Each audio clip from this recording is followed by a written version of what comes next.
The word jihad is mentioned in the Quran about 41 times. The words mercy, peace, and compassion are mentioned about 355 times. Yes, come in. Come on in, Riaz. Sit down, please.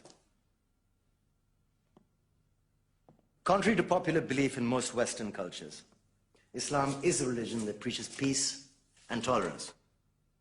Yes, Patricia.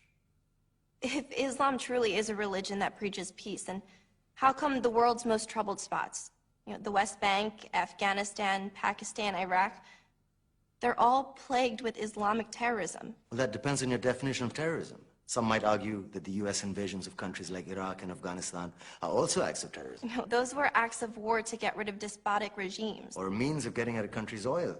Conspiracy theories. Well, May I? Yes, please. Go ahead, Riaz. Mr. Khan is right. I mean, if we're talking about terrorists, the world's biggest terrorists are the white superpowers. Come on now. No, really, stop and think about it. Explain 9/11. Okay.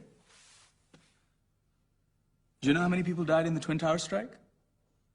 Around 3,000. And do you have any idea how many people died in the bombing of Afghanistan? Take a wild guess. More than 15,000 people died. And that's just conservative figures. About 50,000 tons of explosives were dropped on innocent civilians.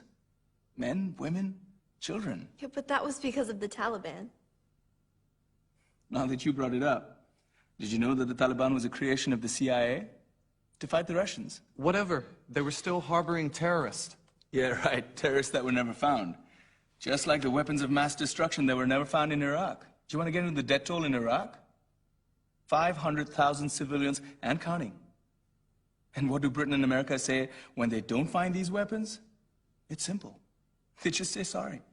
And still refuse to relinquish control of these countries. What are you trying to say? What I'm trying to say is that just because you're American, wear a fancy suit, and call yourself the president, doesn't make you any less of a terrorist. I'm saying that if you don't stop meddling in other people's countries, you will face a backlash. If Muslims like you feel that way, then why don't you get out of our country? We will. As soon as you promise to leave ours.